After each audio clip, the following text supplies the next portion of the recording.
So in our today's lecture, we are going to finish the IPO process because the public issue is already done. The company is already listed. Now, whatever we have is the post listing compliances and the provisions that are applicable.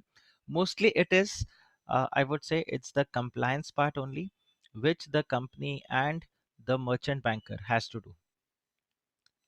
Lead merchant banker. Apart from that, there is one separate provision, something called as green shoe option. So you must have studied this in your executive also.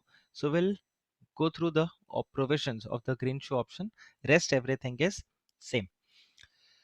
Anyway, so here we have the post issue advertisement. So again, the responsibility for all the communications and the compliances for the issuer company, it lies with the lead manager, that is the merchant banker.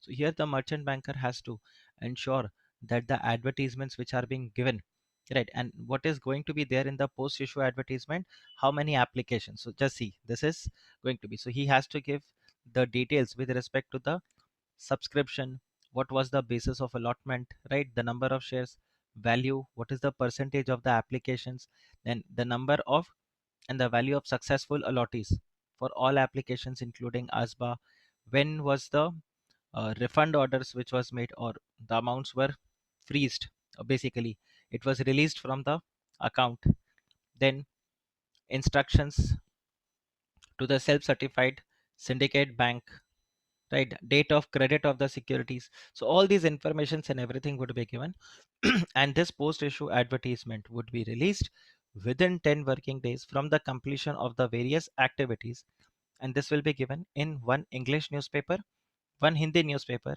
and one vernacular language where the registered office of the company is situated. Now, all the details of this will also be placed on the website of the company. So just see Zomato's post issue advertisement. This will be out. Okay. So when you see the post issue advertisement of Zomato, just go and check with what contents have been given to you. So you'll be able to remember it in detail. Rest nothing as such very conceptual or technical in this part.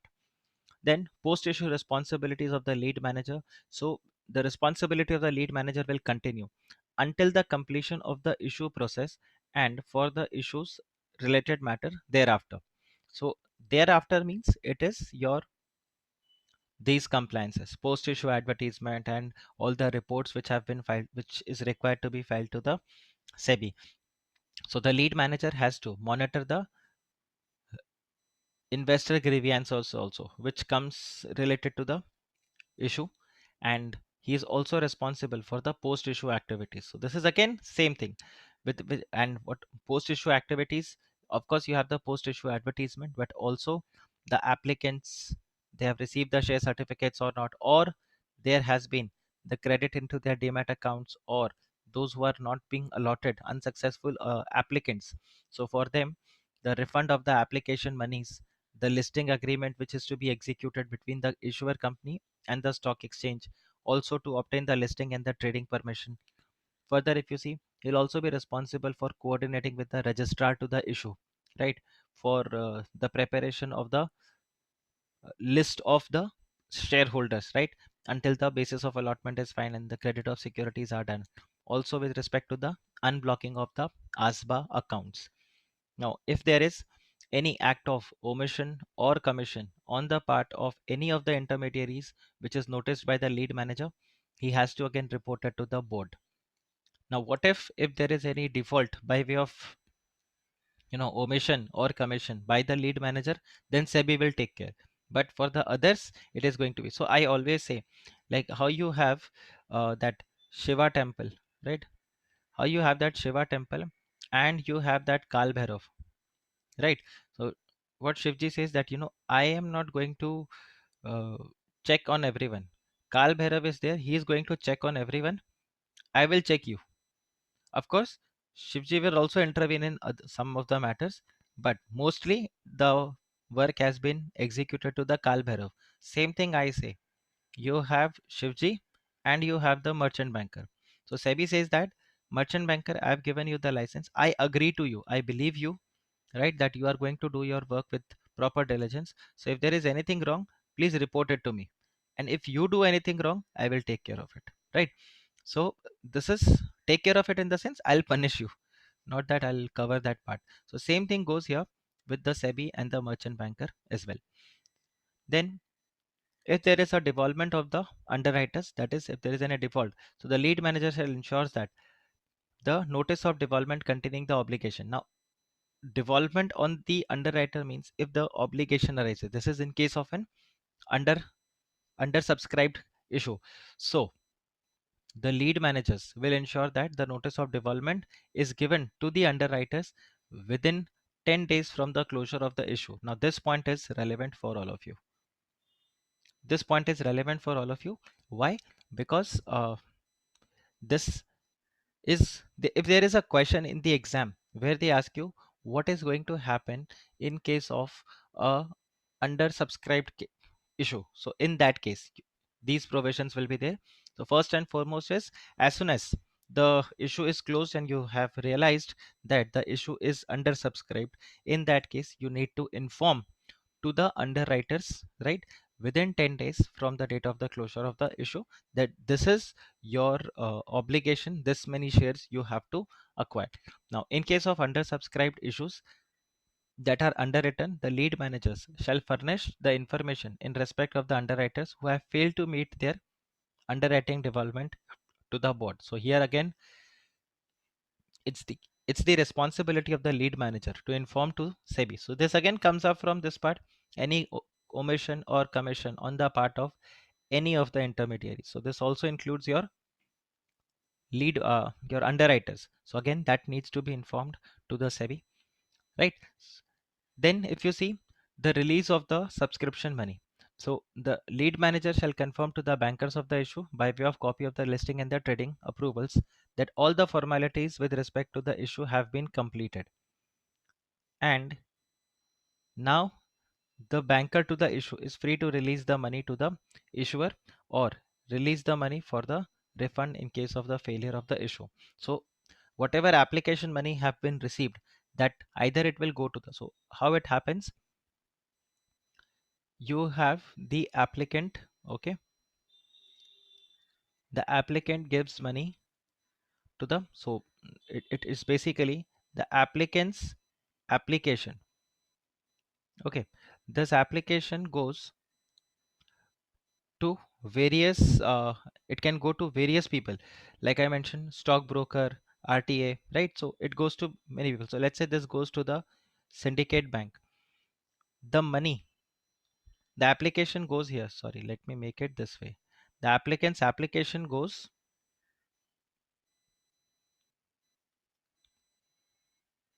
ultimately it goes to the, from syndicate bank also it goes to the RTA. The applicants, this application money, this goes to the banker to the issue, okay, and then from the banker to the issue we come to regulation 53.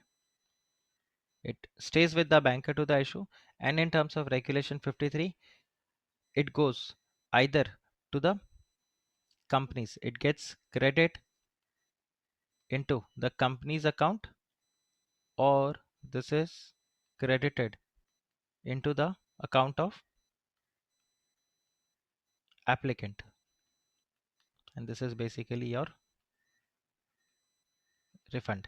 Now I hope regulation 53 is clear to all of you, that once the formality is being done, so who is going to intimate the banker to the issue?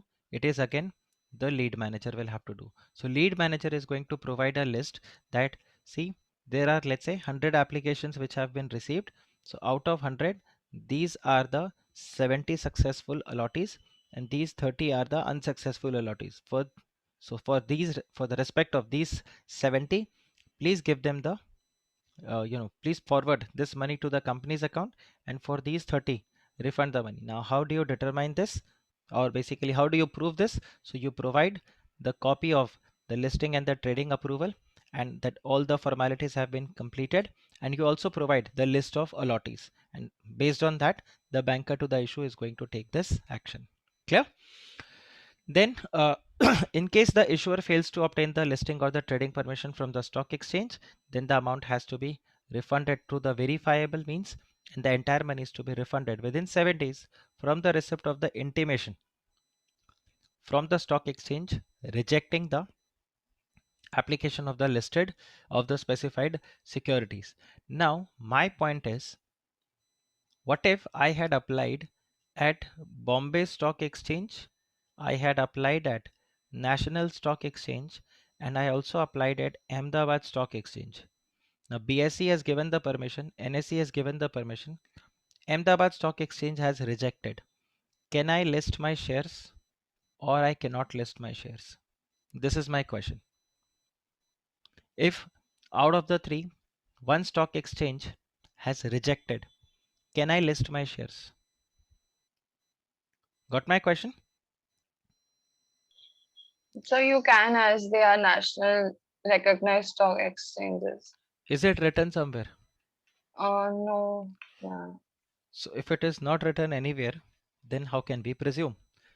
Someone would say, if anything is not written, then, so if you're representing from the issuer company, you would say, since Ahmedabad Stock Exchange is not a designated stock exchange, it is also not having a nationwide trading terminal, it's absolutely irrelevant.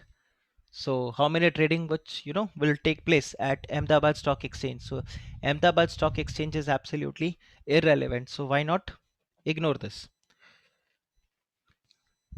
But the other party would always want that your who basically wants the company should not get listed would say, since the permission is not received, because it says that in case the issuer fails to obtain the listing or the trading permission from the stock exchanges where the specified securities were to be listed. So Ahmedabad Stock Exchange is one of the stock exchange where the securities were to be listed, and it has not received basically the listing permission from Ahmedabad Stock Exchange, hence it should be rejected. Abhi,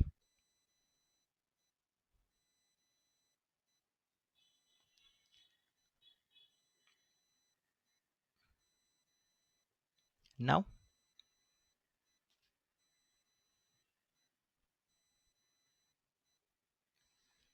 so just refer section 40 of the Companies Act. Okay, just refer for this particular point, refer section number 40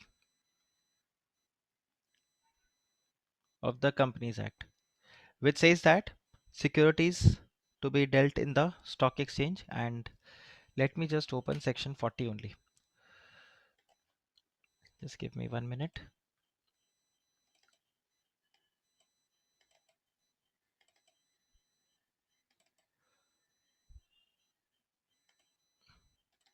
Okay, just see.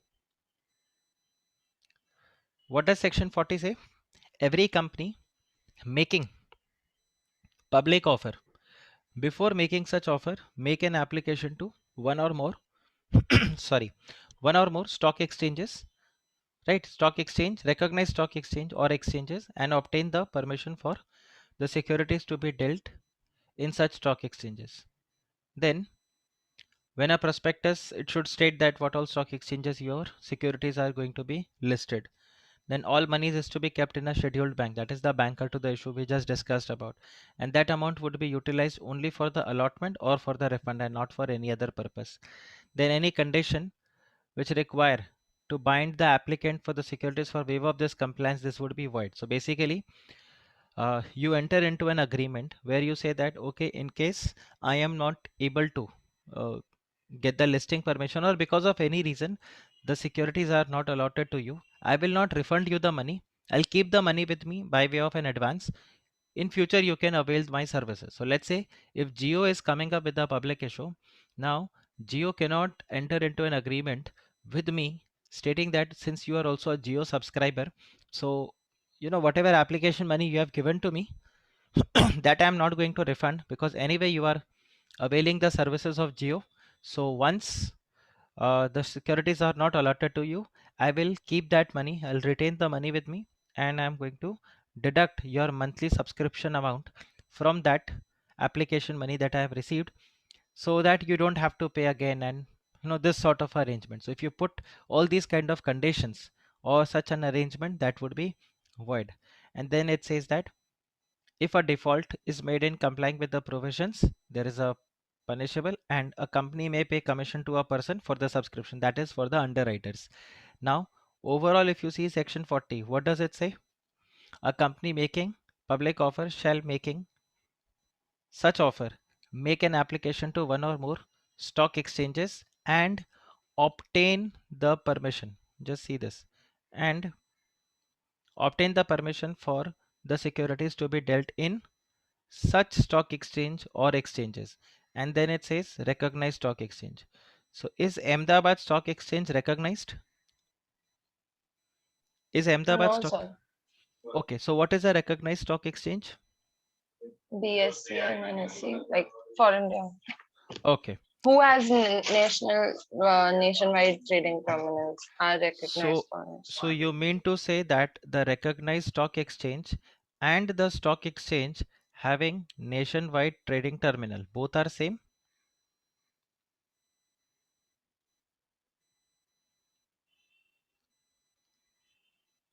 Both are same? Uh, yes, sir. Like So then why we have separate terms? Why it's written here recognized stock exchange? Why it's not written here stock exchange having nationwide trading terminal? So this is wrong. I'll tell you. Of course, the nationwide trading terminal stock exchange is only two. One is NSE, another is BSE. Okay.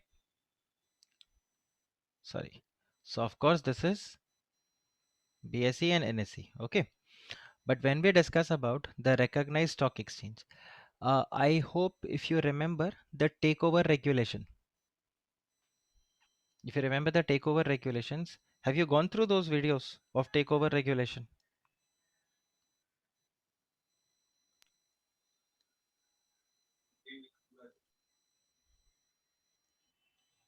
Okay, so I'll tell you. When I say recognized stock exchanges, okay, in the recognized, okay, not a problem. So recognized stock exchange is a stock exchange that has been given the recognition by central government under SCRA, and this work has been delegated to SEBI. So is Ahmedabad Stock Exchange a recognized stock exchange? Answer is yes. But is it a having a stock exchange having a nationwide trading terminal? Answer is no. So what if Ahmedabad Stock Exchange does not give the approval? In that case, the company has not obtained the permission from the stock exchange. Therefore, it cannot proceed with the public issue. Got it? Got this point? So in this case, it cannot. Right? So here, the company cannot proceed with the public issue. All right? Yes, sir.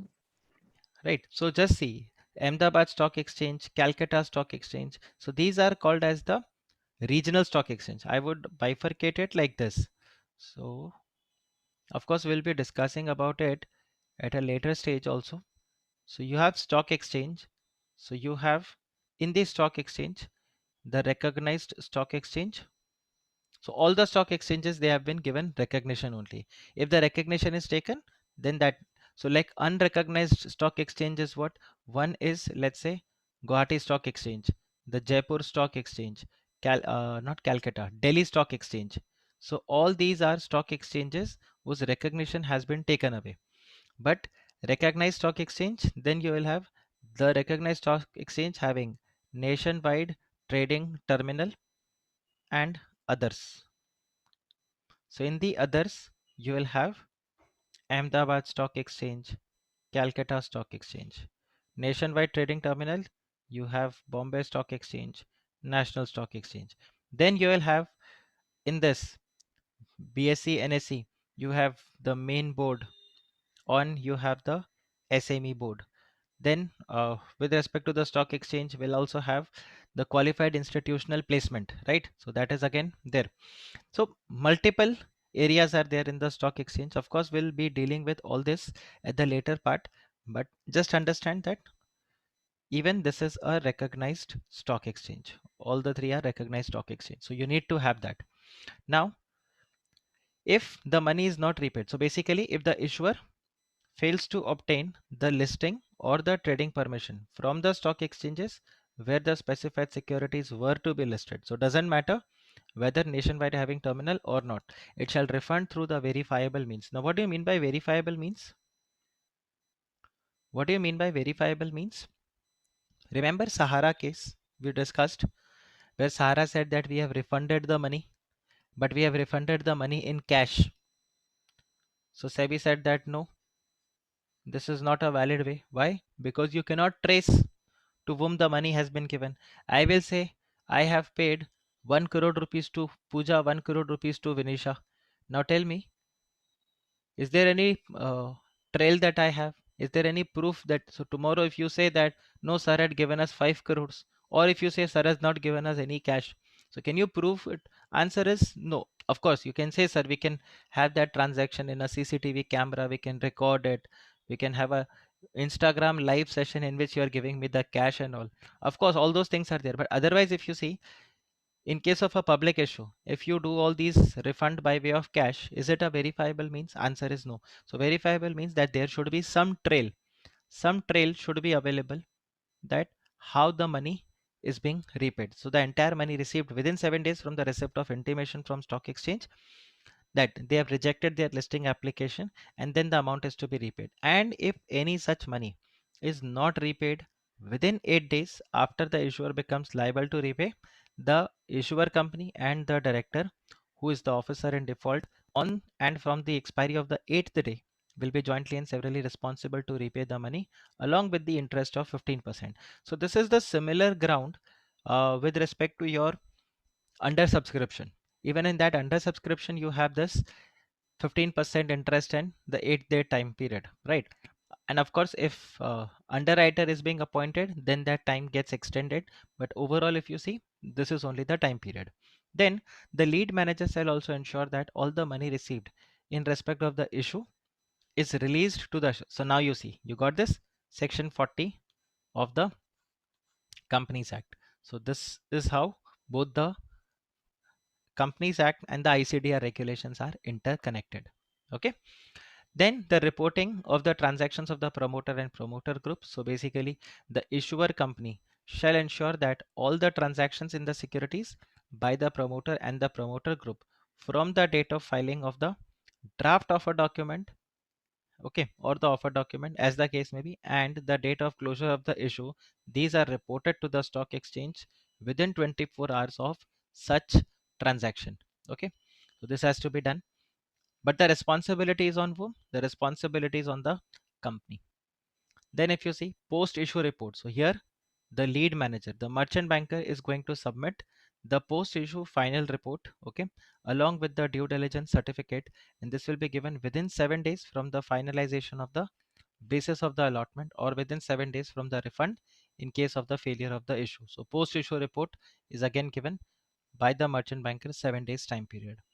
Then restriction on the further capital issue.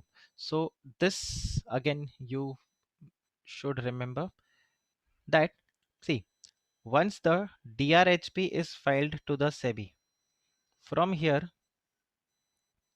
till your securities get listed, okay, till the securities get listed or the application money is refunded, during this issue you cannot have any further capital issue. You cannot say section 62 gives us the right that anytime we want we can come up with a public issue, or public issue in the sense we can allot the share, we can come up with the right issue. It is not allowed. So just see, an issuer shall not make any further issue of specified securities in any manner, whether by way of public issue, right issue, preferential issue, qualified institutional place, or even bonus issue, or otherwise, except pursuant to the employee stock option scheme during the period. So what is that time period? During the period between the date of filing of the draft of a document and the listing of the specified securities offered through the basically refund. So from the date of DRHP till the date of listing or refund, during this period you cannot have any further capital which is to be done unless full disclosures regarding the total number of securities or the amount proposed to be raised from such further issue is made in the offer document, as the case may be. So in this DRHP, if you have already mentioned that these shares are going to be issued during this period, then you can, but otherwise you cannot issue the shares, and you cannot come up with this section 62 logic of the Companies Act that a company can anytime come with the public issue. We have passed the special resolution, so now why is the restriction there? So the restriction has been put in by the ICDR regulations here. Then price stabilization through the green shoe option. So what happens in case of green shoe option? So if the company is coming up with a public issue of 100, then it can come up. So basically 115 shares will be allotted in this green shoe option and through this green shoe option project, and it will be issued to the public. Now what is going to happen? Okay, so let me explain it in a very detailed way. So it is the company which is making a public issue of 100 shares. Okay, so technically 100 shares should be allotted to the public because the application is for the issue is for 100, the DRHP and everything is for 100, so the 100 shares would be should be issued. But what company does is, instead of issuing 100 shares, company issues or company may issue under the green shoe option 15% extra of its issue size. So from where these 15 shares would come? This will come either from the promoters of the company or any pre-issue shareholder.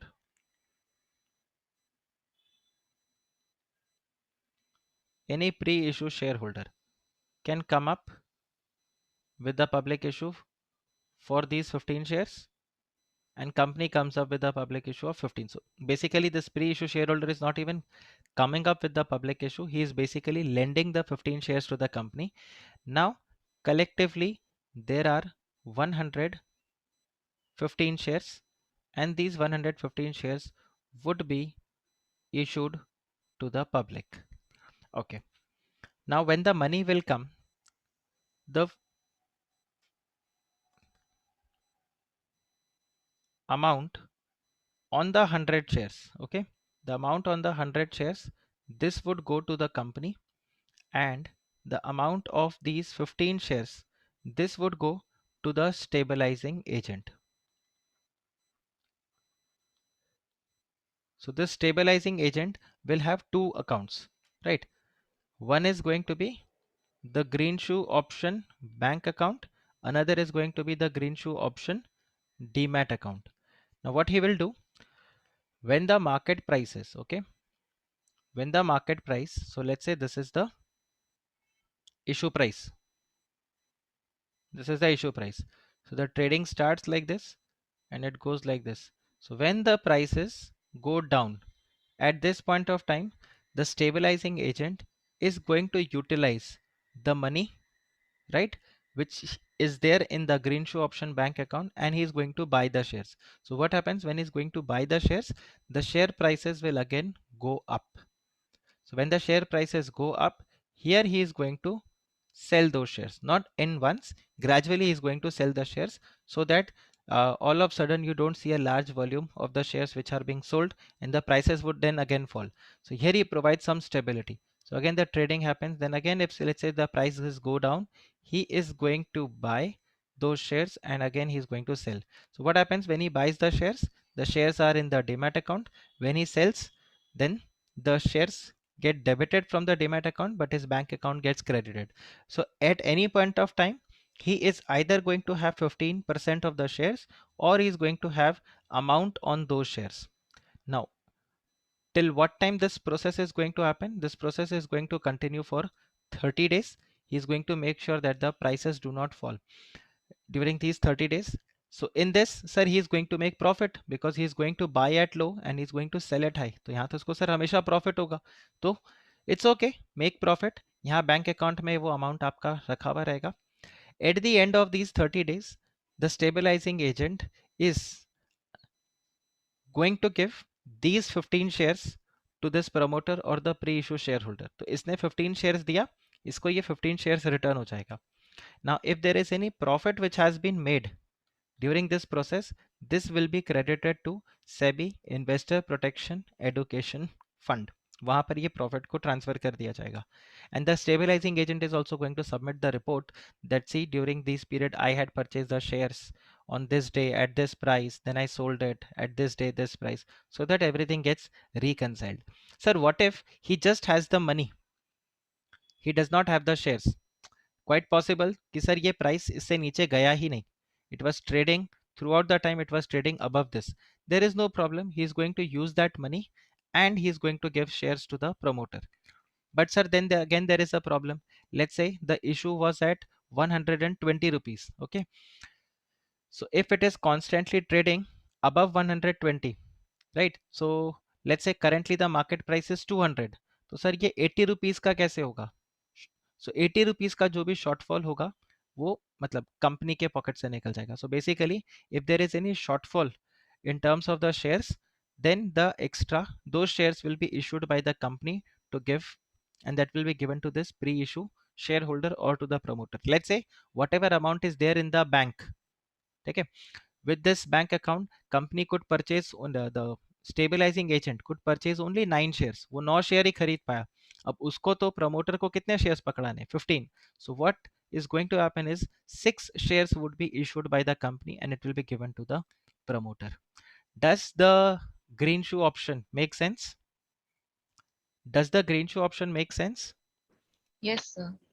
Okay, so we'll first read the, okay, let me just, okay, let's just go through the regulation once. Then I have a separate PowerPoint presentation for the green shoe option, and you all can take the screenshot of that and keep it with you, so that whenever any question is asked on green shoe option, you'll be able to write it correctly, right? And I will also add the steps of green shoe option in this particular slide at the end of the day, so that in the notes you can take a note of that. So just see, an issuer may provide. First of all, a issuer may provide. So it's not mandatory for the company to come up with a green shoe option. Then a issuer may provide green shoe option for stabilizing the post listing price of the securities. Now, for green shoe option, what are the conditions? Company needs to pass a resolution. So the issuer has been authorized by the resolution, and this resolution should have been passed in the general meeting of the shareholders, which is approving the public issue. Now tell me, this general meeting of the shareholders is going to take place before the issue or after the issue? Like after the issue, you are going to determine that we should go for green shoe option, or it will be determined before?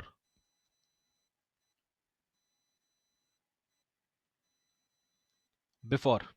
Okay, correct. So it is to be taken before. So before the actual public issue, or before you actually do the green shoe activity, before that you have to pass the resolution in the general meeting where the approval for the public issue has been taken. Now the issuer will have to appoint a lead manager as the stabilizing agent who is going to be responsible for this.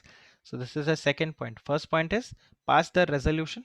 Second is appoint the stabilizing agent. And then prior filing to the draft offer document, the issuer and the stabilizing agent will have to enter into an agreement, because only then you'll be able to write about such an arrangement in the draft red herring prospectus, or basically the draft offer document. And you'll also have to state all the terms and conditions of the green shoe option in the DRHP, what fees is going to charge, what are going to be the expenses, everything. Then prior filing to the offer document, the stabilizing agent will have entered into an agreement with the promoter or the pre-issue shareholder. So this is the second agreement. Who is going to give the shares to this stabilizing agent, right? Or it can be both for the borrowing purpose. Now this is what is called as the over allotment, right? And which is not in excess of the 15% of the issue size. Then if you see, the lead manager in consultation with the stabilizing agent, right, shall determine the amount of specified securities to be over allotted to the public. So maximum it's 15%. The stabilizing agent may also say that no, 5% is more than enough, we don't need more than this. He can also say 6% is more than enough, any amount but not more than 15%. And then the draft offer document, and the offer document will contain all the disclosures about the green shoe option. So what disclosures are going to be there? It's the same thing, that who is the green shoe option, the company is coming up with the green shoe option, then who is the stabilizing agent, how many number of extra shares are being issued, and all those things.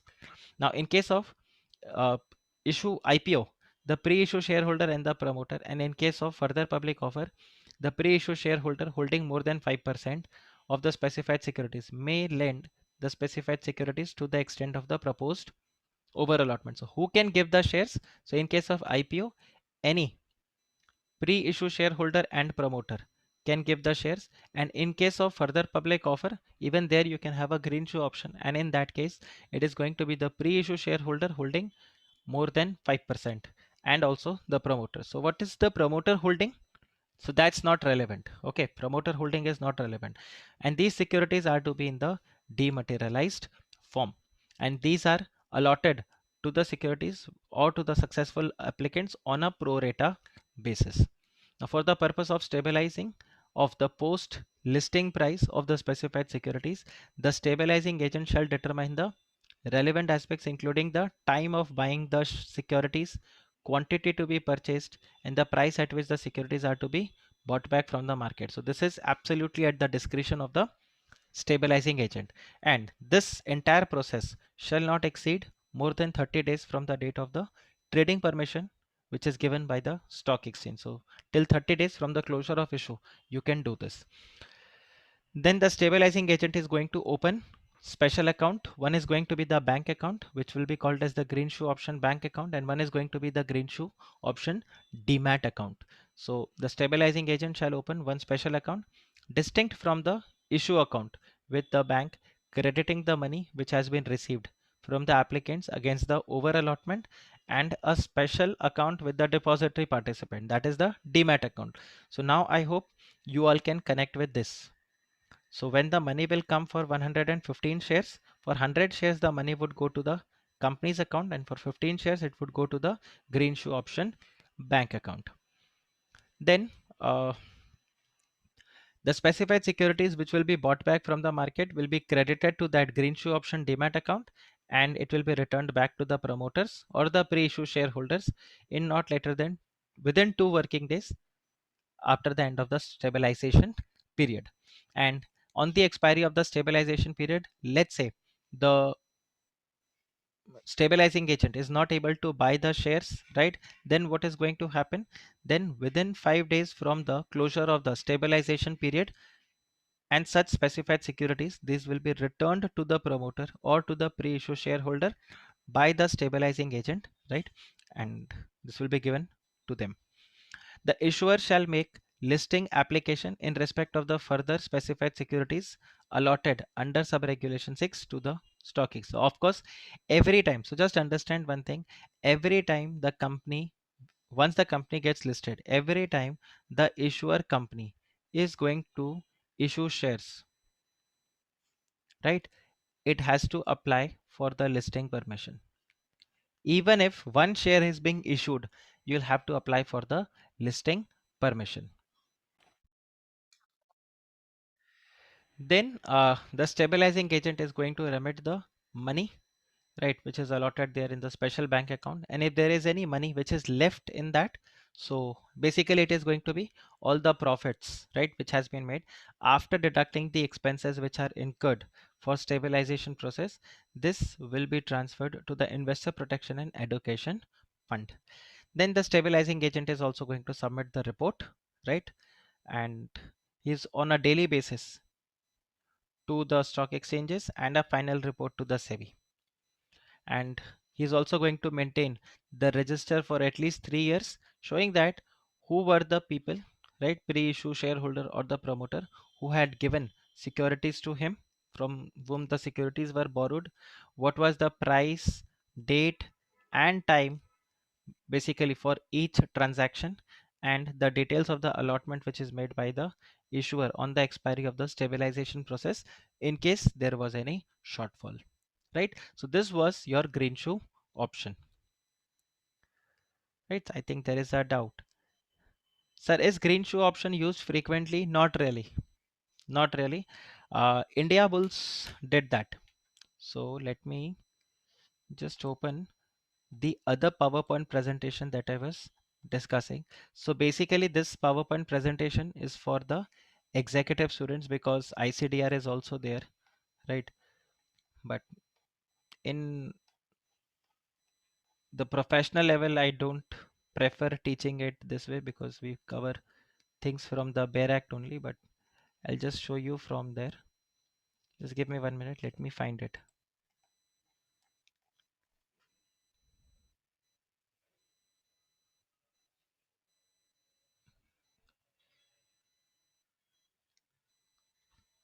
Yeah, so I hope you'll be able to see this now.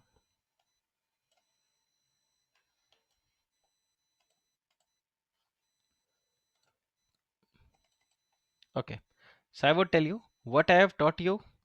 This is how I teach to the executive students so that they don't get worried about so all these animations and all. So what I've explained you with in detail, I teach them in this process so that they don't get worried about ये तो बहुत भारी भरकम हो गया इसके लिए. But so I'll show it to you here.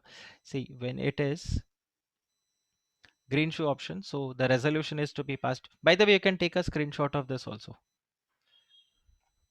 You can take a screenshot and just type done once the screenshot is taken.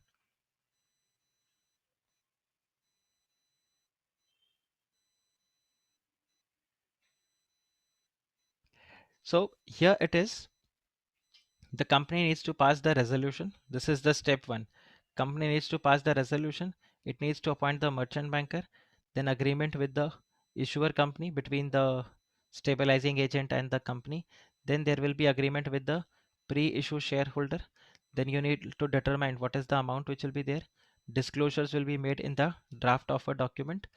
Then if you see, lending will be done by the pre-issue shareholders, right? And this is what is given. So earlier in IPO it was for more, but now in case of IPO, any pre-issue shareholder, then the borrowed securities will be kept in a separate demat account and it has to be done in the dematerialized form. This stabilization process is going to happen for 30 days. So open a green shoe option demat account and a green shoe option bank account. Then if you see, the securities would be returned back to them once the green shoe option is period is done. Company is going to allot the securities if there is any shortfall, and the company will then make up a listing permission for the new securities which are being allotted, and the balance amount is transferred to the investor protection education fund. Report to the stock exchanges and maintain a register for 3 years. Just see this, India Bulls. Refer the red herring prospectus of the India Bulls. I'll post the relevant extract in the folder. Okay, in your folder I will just share the relevant extract so that you can refer to this particular portion. So green shoe option is not something which is very common you get to see, but yes, the portion is still there in your material. It's still there in the ICDR. So it is still there in the ICDR 2000 and um, 2013 regulation, sorry, 2018 regulation. They have still kept it. This means somewhat they feel that yes, it is relevant and that's the reason it is there. Okay, then alteration of the rights of the holder.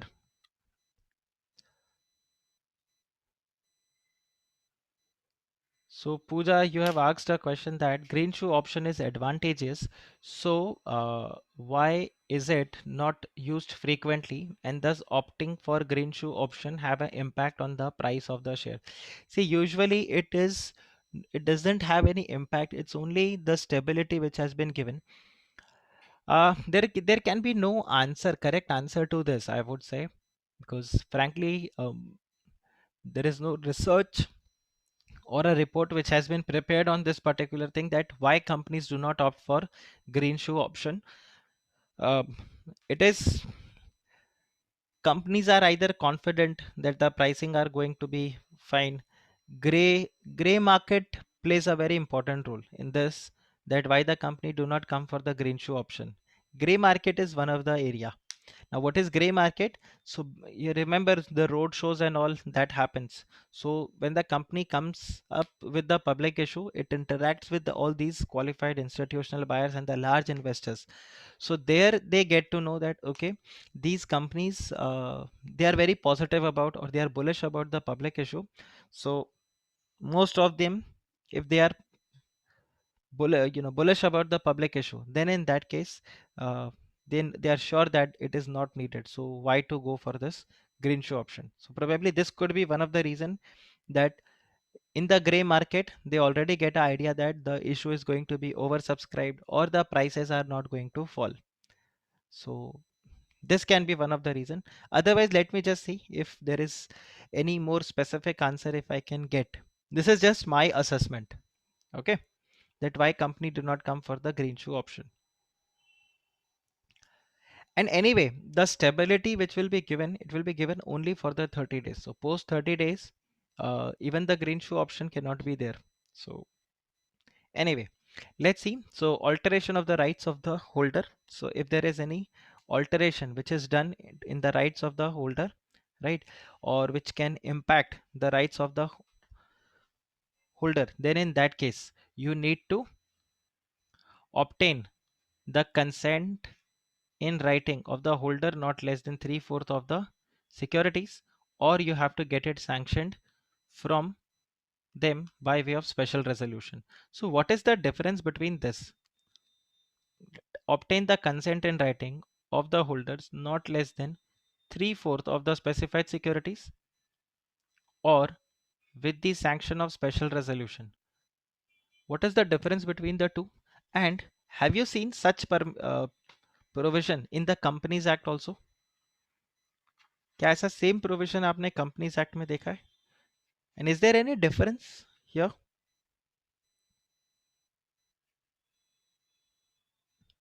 Is there any difference here? Obtain 3/4. 3/4 is again special resolution only. So why they have written this way? Otherwise, mostly अगर आप देखो, what do you get? You get pass the special resolution. Rarely you get this.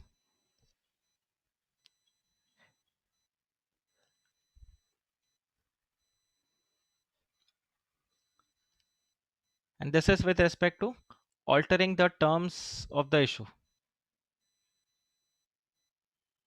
The issuer shall not alter the terms.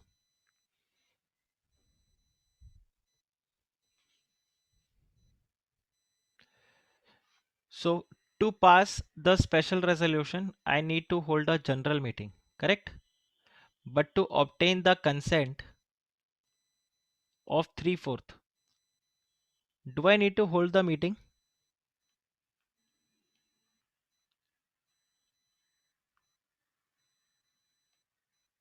Answer is no. I don't need a general meeting to obtain the consent of 3/4. 3/4 consent I can automatically get it. There is going to be no need for a special resolution or basically a general meeting, right? बात एक नहीं है. These two are different. And check section number 48 of the Companies Act. Section 48 of the Companies Act, it provides for the variation of the rights of the shareholder. So whenever there will be any variation in the rights of the shareholder, you have to do the same thing. Same principle applies here in Regulation 58, that when the company has issued the securities, let's say a classic example, company has issued the securities and they are saying that we are issuing the securities for a particular purpose. Now you are doing any change in that, right? Or let's say any terms of the issue you are going to alter, so there again you need to take their approval. Now 3/4 consent is needed. Same way, for special resolution you need the consent of 3/4. So let's say 80% of the shareholders they have agreed, there are still 20% who reject. So technically 80% of them, all 100% of them had given to you money on certain terms and conditions. Now, those terms and conditions are getting altered, and a overwhelming majority of 90% or 80% they've agreed to it. The law requires 3/4, that is 75%, So that is being met. But there is still 20% who had given to you money on the terms of, let's say, A, B, C, and D. And now you say the term number D is being deleted. 80% have no problem with it. 20% still have problem, and that is the reason they have not voted in favor of this particular resolution. So will it be binding on these 20% shareholders also? Will it be binding on these 20% shareholders also? Or these 20% shareholders would say, no, we are not okay with it, and please return the money. So they'll get the exit offer. So they'll Exit. have to, so And they'll have to give, you have to give the exit opportunity. Okay. So you have to give the exit opportunity to the dissenting shareholders in case any object or the variations are getting changed. So here also the uh, exit opportunity has to be given, and the exit opportunity would be provided by whom? It will be provided by the promoters, which means the promoter can purchase the shares of the company, or the controlling shareholders, they can also purchase the shares of the company. Is there anything written that the company will give them the exit opportunity?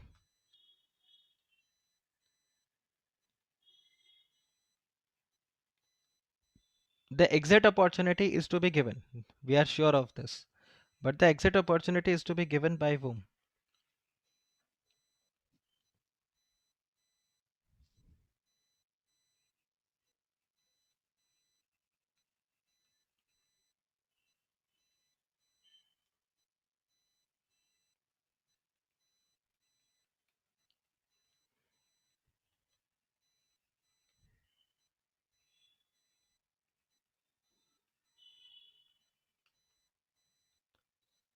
So the correct answer is yes, yes, and no. The issuer company has got no obligation to give the exit opportunity. It is to be given only by the controlling shareholders and the promoters. And that is the reason you have this proviso where it says that there will be no exit offer if the company do not have any identifiable promoter or any particular shareholder or a group of shareholder. They are not the controlling shareholders. Okay, guys, this is clear. Yes, sir. Right. So with this, our IPO portion gets over. The IPO part gets over here, and in the IPO process we started with regulation 5. Okay, we did regulation 6, we did regulation 7, and we did regulation 8. So regulation 5 was your the companies which cannot come with the public issue. Regulation 6 was the regulation which provided the preconditions, in which we had 6.1 stating the conditions, and we had 6.2 if the company do not meet these conditions, then how the public issue is to be done. Then we have regulation 7, which provides us the general conditions for making the initial public offer. Regulation 8 was purely on the additional conditions in case of an IPO. Thereafter, we straight away jumped to regulation number 14 for the promoter contribution, so minimum promoter contribution, and then we did regulation 15, which is basically the securities which are ineligible for the promoter contribution. We did regulation 16, which provided for the lock-in. So these are all important IPO regulations which you really need to remember from your exam perspective. Okay, then regulation 16 said that the lock-in period which will be there for the promoters shares and promoter contribution, and then regulation 17 which said that the lock-in period which will be there other than the promoters. Okay, then further we discussed that regulation, so I'm again discussing only the relevant ones. Then it was regulation 21 where said that the lock-in shares cannot be pledged also.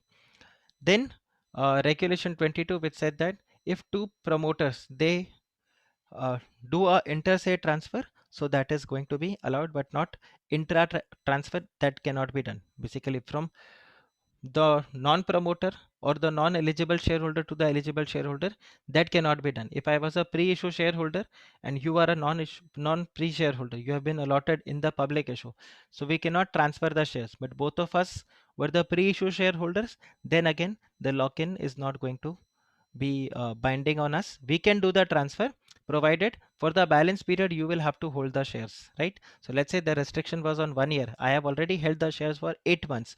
So, and I'm transferring these shares to you. So the balance lock-in period for 4 months would be binding on you as well. Then we saw regulation number 23. So I'll just change the slide. Then we saw regulation 23, where the lead manager and all the intermediaries would be appointed. We understood the due diligence process, right, which is to be applied. Then thereafter, we saw the draft red herring prospectus, which will be filed. So regulation 25, regulation 26, all this we covered. Thereafter, we covered this regulation 26, that the draft red herring prospectus or the draft offer document should be made public. Then we did that pricing part, right? So the face value, the differential pricing, regulation 30, right? All these things we covered here. Then we also covered regulation 32. Regulation 32 is again very important. Why? Because of the allocation. The allocation is to be done. So the three types of allocation which will be done, this will be there in regulation 32. We discussed about the abridged prospectus and ASBA regulation 35.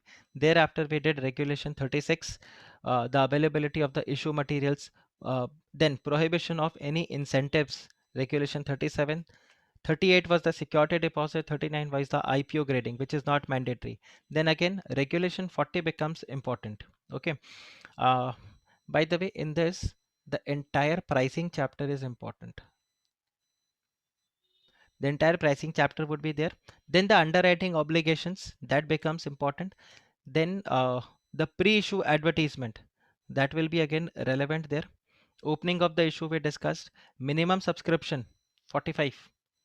Minimum subscription you need to check 90% of the offer through the offer document, right? The period of subscription, 3 to 10 days time period in case of a uh, so this would be there. Then regulation 47, the illustrations that we covered for the minimum application value, that is important. Then the basis of allotment. So 47 and 49 are closely related. So the practical questions can come collectively here. And thereafter we saw the post issue advertisement 51. We did the post issue obligations, the release of the subscription money. So regulation 53 again becomes important, how the subscription money would be issued, the post issue reports, and the reporting of the transaction of the promoter, this was there. Then regulation 57, green shoe option, this can be an independent question in terms of your exam, right? And then if you see regulation 58 and 59 collectively, so these regulations I feel in terms of IPO are relevant for your exam perspective. Now since we have completed the IPO part, now in the next lecture we will start with the further public offer. Ideally we should start with the rights issue, okay, which is the next immediate regulation, regulation 60, but we'll not start with the rights issue. We will start with the further public offer. And further public offer, most of the regulations you will realize that we have already covered. There are a lot of repetitions, so you'll not face any problem in that. So FPO will quickly finish. Once FPO is done, we will also cover something called as the fast track issue. So fast track issue is just part of your further public offer only, and then we will do the rights issue. So once the rights issue is done, then whatever provisions that we have to do is all one lecture, like preferential allotment, one lecture, then bonus issue, one lecture. So all these are going to be one single lecture topic. So IPO takes most of the time because here we are developing the base, and so many provisions of IPO will be directly applicable in your further public offer, right? So now tell me, IPO clear हुआ आप लोगों को? Is it clear? IPO के provisions? हाँ sir. Yes, sir. Okay तो अब IPO का ये जो रेगुलेशंस मैंने आप लोगों को बताया, please go through these regulations properly from my slides and also from the institute module if you have, or the bare regulation, and just let me know if there is any problem that you face, and then in the next lecture we start with the FPO proceeding. But IPO को make sure you finish it today only.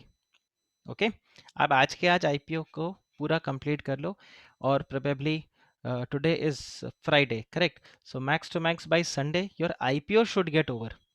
अभी IPO का backlog आप लोग मत रखना, because IPO का backlog अगर रहेगा तो again just see, now additions are going to be at a very rapid rate. मतलब जितना टाइम हमें आईपीओ में लगा है उतना टाइम अभी आने वाले चैप्टर्स में नहीं लगेगा और आने वाले टॉपिक्स में नहीं लगेगा. So what is going to happen if there will be a backlog of IPO, you will have all of sudden you will realize कि बहुत सारा backlog आ गया, because there will be multiple topics which we are going to start and this will be at a very rapid rate as compared to IPO. ठीक है? Okay, sir. All right then, that's it for your lecture, today's lecture. In case ये देखो मैं यहाँ पे भी अगर highlight कर दूँ, should I highlight these regulations in your bare regulation? If you want I can highlight it here. जो points मैंने आप लोगों को यहाँ पे बताया, if you want I can also highlight it here. I'll do it separately and I'll put it here.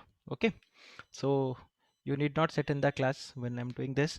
So I'll do it offline and go through these regulations. Okay. Okay, sir. Thank All you. right then. Take care. Bye bye.